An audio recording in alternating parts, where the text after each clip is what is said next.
liverpool iyadoo xambaarsan mas'uuliyadda magaca horyaalkii horyaalada ee Premier League ayay isgeyn doontaa istaadiyaha di Faransa halka oo ay kula ciyaari doonto hooyadii horyaalnimada Yurub ee Real Madrid oo horay ugu guulaysatayba inay daadka soo raacsiiso xogweyntii galbeedka London ee Chelsea iyo boqoradii baaska ee Manchester City oo dhawaana loo caleema saarayba ku guulaysiga horyaalkii horyaalada ee Premier League. Haddii Real Madrid kulankan ay awood u yeelato inay dhulka la dhacdo Liverpool waxay ka dhigan tahayba in horyaalka Ingiriiska oo si weyn loo buubuuniyo uu yahayba horyaal iska waxba yahow ah. haddiise uu guulaysto argoosigii dhowaan uu ku dhawaaqay Mohamed Salah waxay ka dhigan tahay in Liverpool ay tahay boqoradii boqortooyinka ee kubadda cagta Ingiriiska. Salah oo weli aan iloobin dhacdadii kayf ee 2018 oo Real darteed ay u waayeen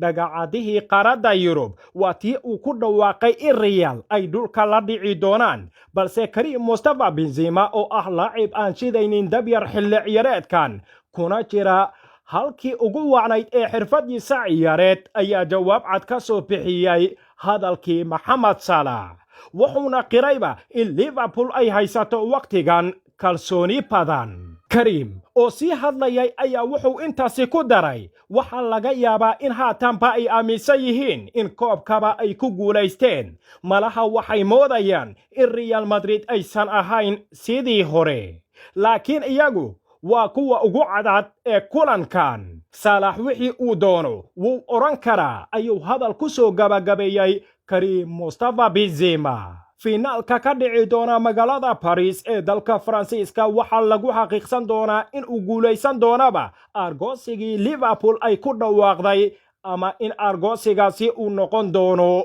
hoobashadeedii. tababarkii ugu dambeeyay ee Liverpool ay isugu diyaarinaysay finaalka Champions League ee Sabtida ka dhici doona istaadiyaha caanka ah ee di Faransa waxaa lagu arkay geesigii geesiyada ee Fabinho. taasi badalkeedana reer Liverpool waxay tababarkan ka waayeen basmadhibihii reer Spain ee Thiago Alcantara taayoo ka dhigan in 99% laga wayn karo kulankan ay sida weyn u sugayaan taageerayaasha Liverpool. halka Eden Hazard oo noqonayaba laacib xariif ah waqtiyadii horay ugu hor iman jiray Liverpool isna loo siyaalaynayo in daqiiqada yar uu ka heli doonaba ciyaarta ka dhacaysa caasimada Faransiiska ee Paris. sidoo kalena Eden Hazard wuxuu ka hadlay mustaqbalkiisa wuxuuna cadeeyay in cid kastaba ay og tahay in heshiiska uu kula jiro Real Madrid uu dhici doono 2024 wuxuuna intaasi ku sii daray in uu doonayo in awoodiisa uu tusiyo qof waliba oo Real Madrid